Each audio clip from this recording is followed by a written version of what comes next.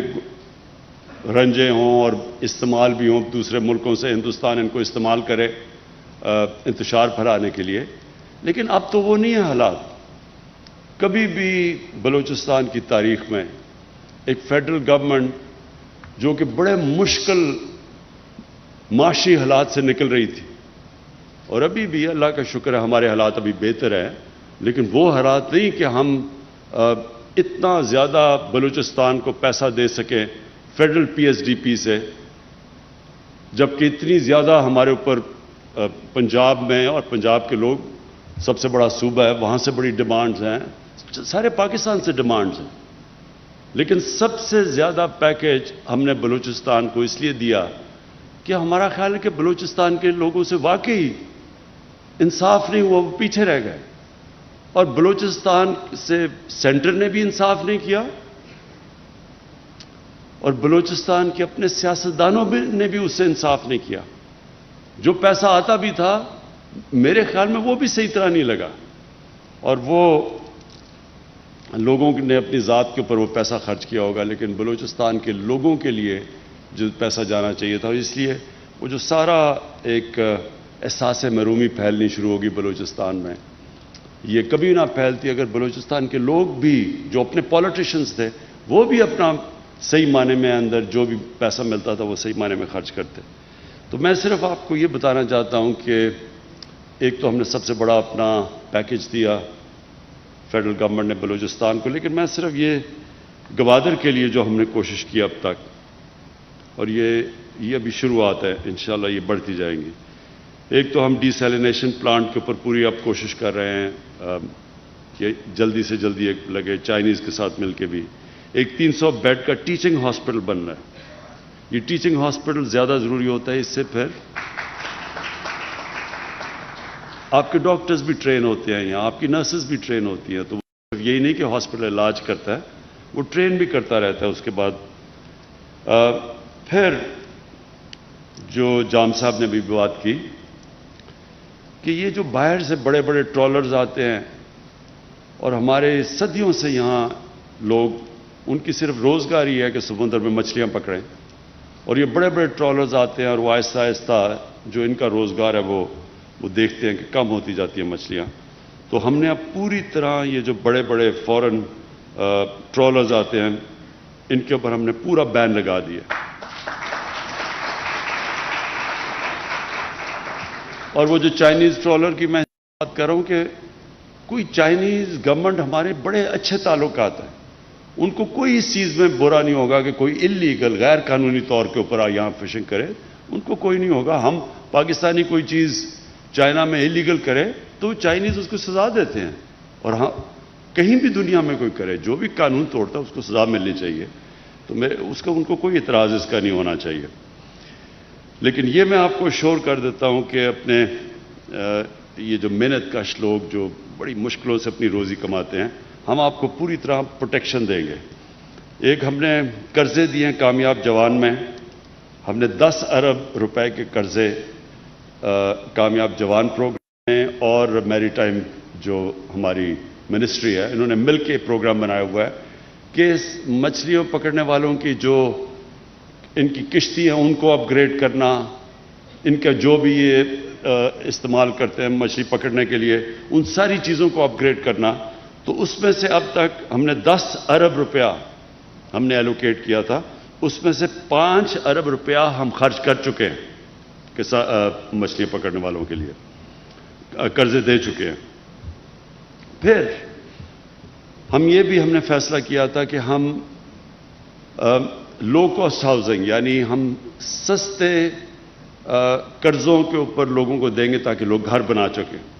تو ہم نے اپلیکینٹس مانگے ہیں، 4000 گوادر سے ہمارے پاس اپلیکیشنز آئی ہیں، اس میں سے ہم نے اب 200 زمین کی نشاندہی کی ہے، جس میں سے 2500 گھر ہم انشاءاللہ بنانا شروع کرنے لگے ہیں۔ سو یہ لو کاسٹ ہاؤسنگ ہے۔ پھر ہم نے اسکالرشپس کا پروگرام رکھا ہے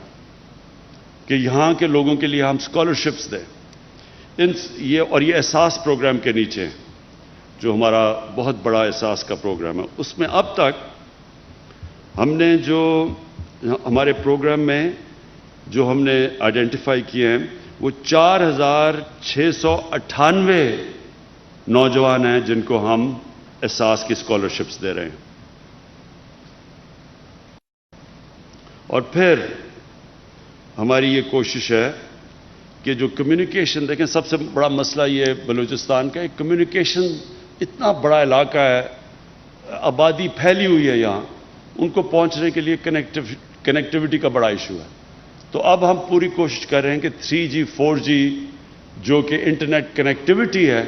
وہ آہستہ آہستہ ہم بلوچستان میں ساری جگہ پھیلا دیں، تاکہ لوگوں کے لیے اس سے فائدہ یہ ہوگا آگے جا کے لوگ اپنے گھروں میں بیٹھ کے کام کر سکتے ہیں، خواتین گھر میں بیٹھ کے روزگار اپنا کما سکتی ہیں. تو یہ ہمارا اگلا ہے کہ ہم کور کریں. تقریباً اب تک میرے خیال میں 40% تک ہم پہنچ چکے ہیں، یہ ہماری کوشش ہے. لیکن ہم پورے بلوچستان تک 3G 4G کی کنیکٹیوٹی انٹرنیٹ کی کرنا چاہتے ہیں، جس سے بالکل ایک سارے علاقے کے اندر ایک انشاءاللہ ہمارے یوتھ کے لیے بہت بڑی اپرچونٹیز مل جائیں گے. میں آخر میں آپ سب کو ایک چیز پھر سے اس چیز کا احساس دلوانا چاہتا ہوں کہ ہماری گورنمنٹ ہر سال ہمارا انشاءاللہ ہماری اکانومی جیسے جیسے اٹھ رہی ہے، ہماری آمدنی جیسے جیسے بڑھ رہی ہے، ہم بلوچستان کے لیے، میں جام صاحب آپ کو بھی اشور کرتا ہوں کہ ہم بلوچستان کے لیے ہر سال اپنی کنٹریبیوشن بڑھاتے جائیں گے. اور اس لیے بڑھاتے جائیں گے کہ ہم یہ سمجھتے ہیں کہ پاکستان کے لیے یہ ضروری ہے کہ بلوچستان سے جو احساس محرومی ہے، جو پیچھے رہ گئی ہے، جو باقی ملک آگے چلا گیا اور جو بلوچستان پیچھے رہ گیا ہے، انشاءاللہ ہم پورا زور لگائیں گے، ہم بھی آپ کے لیے کریں گے. اور دوسرا یہ جو سی پیک ہے، یہ اصل میں سب سے زیادہ فائدہ سی پیک کا بلوچستان کو ہے. آپ دیکھتے رہیں گے کہ جیسے جیسے یہاں ڈیولپمنٹ ہوتی جائے گی، جیسے جیسے یہاں انویسٹمنٹ ہوتی جائے گی، انڈسٹری آئے گی یہاں، تو سب سے زیادہ فائدہ بلوچستان کے لوگوں کو ہوگا. اور خاص طور پہ گوادر کے لوگ بڑے خوش قسمت ہیں، کیونکہ آپ کا بالکل یہ علاقہ بدل جائے گا. اور یہ آپ اپنے ذہن سے نکال لیں کہ اب یہ ہوگی ڈیولپمنٹ تو یہاں کے لوگوں کو کوئی پوچھے گا نہیں. کیونکہ یہ لوگ ہمیں کہتے ہیں سوئی گیس جب نکلی تو وہ جو علاقے میں لوگ تھے ان کے اوپر تو کسی نے کوئی انویسٹمنٹ کی نہیں، وہ ساری پاکستان میں وہاں سے گیس نکل کے سارے پاکستان میں گئی، لیکن وہاں مقامی لوگوں کو تو بہت کم فائدہ ہوا. تو یہ اب جو تاریخ سے ہم نے یہ جو اس ناانصافی سے چیز سیکھی کہ آگے سے یہ ابھی کبھی نہیں ہوگا. سب سے پہلے ہم یہ انشور کریں گے کہ مقامی لوگوں کو پوری طرح فائدہ ہو. بہت بہت شکریہ.